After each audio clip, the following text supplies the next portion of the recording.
Hello and welcome to the Quint. मैं हूं शादाब मोइजी और हमारे साथ योगेंद्र यादव हैं। योगेंद्र जी, शुक्रिया वक्त देने के लिए। योगेंद्र बहुत जी, बहुत एक चीज शुक्रिया। हुई है, आपको संयुक्त किसान मोर्चा के मतलब आप वहां सदस्य हैं और आपको वहां से सस्पेंड कर दिया गया है। क्या वजह है, क्यों हुआ? शादाब भाई, देखिए, पहली बात सबसे बड़ी बात ये है कि इस देश में किसान मोर्चा जो है वो इस देश की बहुत वक्त बाद एक आशा की किरण लेके आया है। और इस मोर्चे की यूनिटी, इस मोर्चे की कलेक्टिविटी, वो सबसे बड़ी चीज है। और किसी भी कीमत पर उससे कॉम्प्रोमाइज नहीं किया जा सकता। दूसरी बात कि एक बहुत बड़ा जब मोर्चा होता है तो उसमें सब तरह के लोग जुड़ते हैं, अलग अलग विचार के लोग जुड़ते हैं। और अलग अलग विचार के जब लोग जुड़ते हैं तो उसमें डिफरेंसेस होना बहुत नॉर्मल है। जो ये घटना आप जिक्र कर रहे हैं, ये लखीमपुर में मैंने एक विजिट किया था, उसके बारे में है। लखीमपुर खीरी में जब मैं गया तो वो मूलतः उसके लिए था जो किसानों की श्रद्धांजलि सभा थी। किसान शहीद हमारे हुए थे, एक पत्रकार भी थे, उनकी श्रद्धांजलि सभा में गया। वापसी में आते हुए मुझे लगा कि मुझे बीजेपी के जो कार्यकर्ता शुभम मिश्र थे, जिनकी भी डेथ हुई थी उस इंसिडेंट में, उनके घर भी कम से कम अफसोस जाहिर करने जाना चाहिए। मैंने इसलिए किया कि मेरा मेरा स्वभाव है। मुझे लगा कि इंसानियत का तकाजा है। यूं भी हमारा संस्कार, हमारी परंपरा यही सिखाती है। महाभारत में सूर्यास्त के बाद लोग एक दूसरे का, दूसरे साइड का कुशल क्षेम पूछने जाते थे। सिख ट्रेडिशन में बहुत एक सुंदर कहानी है भाई कन्हैया की, जो दुश्मनों के सिपाहियों को, घायलों को भी पानी पिलाया करते थे। उन्हें गुरु गोविंद सिंह के पास लाया गया तो उन्होंने कहा कि बिल्कुल ठीक कर रहा है ये आदमी, ऐसा ही करना चाहिए, ये तो हमारी परंपरा है। तो मैं तो उस नाते गया था। लेकिन एक बड़े आंदोलन में जब आप होते हैं तो आप जो कुछ करते हैं वो पर्सनल नहीं रह जाता, उसका तमाम लोगों के लिए असर होता है, तमाम तरीके से रीड किया जाता है। और वैसे भी हमारी पब्लिक कल्चर जो है उसमें आजकल इस तरह की बारीक चीजों के लिए गुंजाइश बहुत कम बची है। अगर आप अचानक पब्लिक में कुछ सुंदर काम कर दें तो लोग शक की निगाह से भी देखते हैं, सब कुछ होता है। तो उसके चलते संयुक्त किसान मोर्चा के साथियों ने कलेक्टिवली डिसाइड किया कि नहीं, मैंने गलत किया था। और उन्होंने उसके लिए मुझे 1 महीने के लिए सस्पेंड किया। और मैंने यही कहा कि भाई, कलेक्टिवली जो भी फैसला हुआ है वो सर माथे पे। आपको लगता है कि आपसे कोई गलती हुई है या एक बिना नहीं, दो गलती के गलती। आपको सस्पेंड किया गया है, सजा मिली है? नहीं नहीं, मैं ऐसा नहीं कहता। मुझे 2 गलतियां मुझसे हुई। पहला ये कि जब ऐसा कुछ करते हैं तो वो पर्सनल नहीं रहता, उसका एक कलेक्टिव रेमिफिकेशन होता है। तो मुझे खुद महसूस होता है कि मुझे वहां जाने से पहले, चाहे मैं पर्सनल कैपेसिटी में गया, सिर्फ जय किसान आंदोलन के साथियों के साथ गया, मैंने कोई एसकेएम का बैनर इस्तेमाल नहीं किया, कोई उसके नाम से नहीं गया, फिर भी एसकेएम के बाकी साथियों से मुझे बात कर लेनी चाहिए थी। मुझे लगा कि ये मुझसे भूल हुई।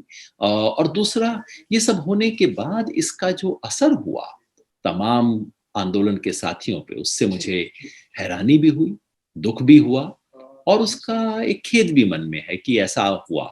क्योंकि जैसा मैंने कहा, आज हमारे सार्वजनिक जीवन में इन सब चीजों के लिए जगह नहीं बची है। अगर आप अचानक कुछ सुंदर चीज कर दें, मन से कर दें, कुछ मानवीय संवेदना के नाते कर दें, तो सार्वजनिक जीवन में उसके 50 मतलब निकाले जाते हैं। तो मैंने उसके लिए जरूर खेद व्यक्त किया है। और जो एक भी मैंने कहा, मोर्चे ने जो सजा दी वो बिल्कुल सर माथे पे। एक चीज है जो लखीमपुर खीरी में किसानों की हत्या हुई और वहां गाड़ी के कुचल कर उनको मार दिया गया और आप गए बाकी।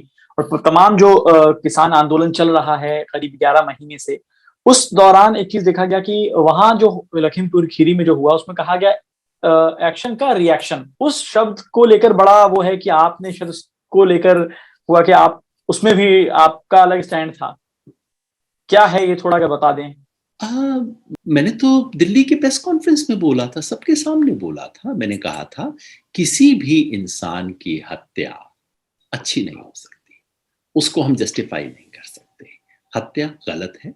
हाँ, हत्या के अलग अलग पैमाने होते हैं, और कानून भी उसे स्वीकार करता है। हर तरह की हत्या को आप बराबर नहीं कर सकते। एक आदमी है जो आके किसानों के ऊपर जीप चला देता है, कुछ ले जाते हैं। और दूसरा है जो कि उसके जवाब में जो रोष होता है, मॉब फ्यूरी होती है, उसमें हत्या होती है। दोनों अलग अलग तरह की, इनको बराबर नहीं किया जा सकता। लेकिन हत्या हत्या है। और हमें किसी भी मौत को जस्टिफाई नहीं करना चाहिए, चाहे वो कोई एक, हरिग्न से एक बल्कि चीज हुई या दूसरे की। एक चीज मैं समझना चाह रहा हूं आपसे, क्या किसान आंदोलन जो है कृषि कानून के खिलाफ शुरू हुआ, और क्या वो अब अपने मुद्दे से भटक रहा है या भटक गया है? मैं समझता हूं कि जब इतना लंबा आंदोलन होता है तो उसमें तमाम मुद्दे जुड़ते जाते हैं, जो कि हो रहा है।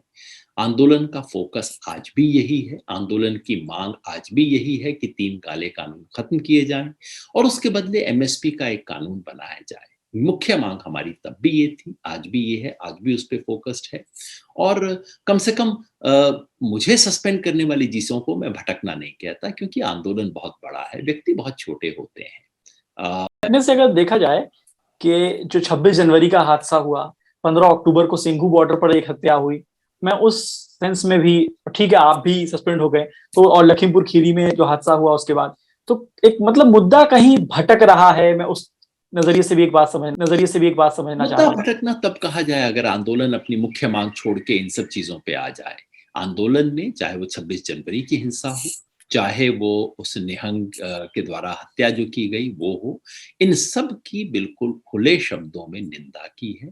आंदोलन ने कहा है कि हमारा इनसे कोई लेना देना नहीं है, और कल तो आंदोलन ने बाकायदा फॉर्मली कहा है कि इस तरह के लोगों को सिंघू बॉर्डर या ऐसे किसी मोर्चे पर नहीं रहना चाहिए, उनके लिए कोई जगह नहीं है।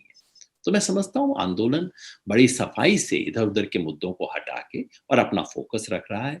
ये एक ऐतिहासिक आंदोलन है शादाब भाई, रोज रोज ऐसे आंदोलन खड़े नहीं होते। ऐसे आंदोलन की एकता बनाना बहुत मुश्किल काम है, उसको बचाए रखना हम सबका धर्म है। मेरी तरफ से, सुप्रीम कोर्ट ने उस पर चैलेंज नहीं होगा। सुप्रीम कोर्ट ने कहा है कि आपका विरोध करने का अधिकार है, लेकिन रास्ता रोकने का जो लोगों को दिक्कत हो रही है वो सही नहीं है। और गाजीपुर बॉर्डर पे भी कहा गया, अचानक खबरें आई कि लोग हटने लगे हैं, लेकिन बाद में देखा गया कि वहां से लोग नहीं हटे हैं। क्या कहेंगे सुप्रीम कोर्ट के इस टिप्पणी पे, आप क्या कहेंगे? रास्ते बिल्कुल नहीं रुकने चाहिए, लेकिन सुप्रीम कोर्ट, मुझे यकीन है, ये भी देखेगा कि रास्तों को किसने रोका है।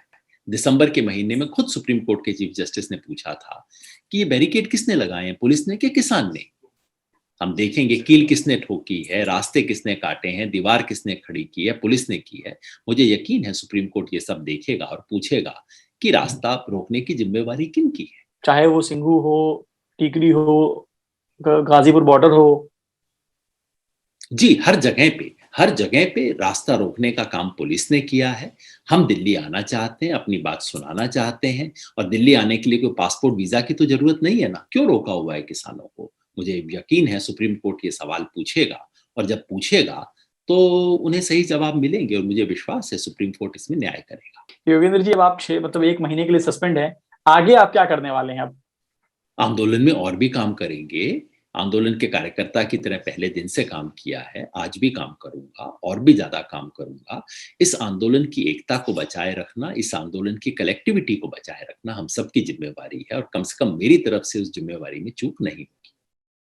We are truthful, unafraid and independent because of you. Now you can help our reporting from the ground. Go to thequint.com, click Become a Member tab, choose a plan and pay. Because the truth is worth it.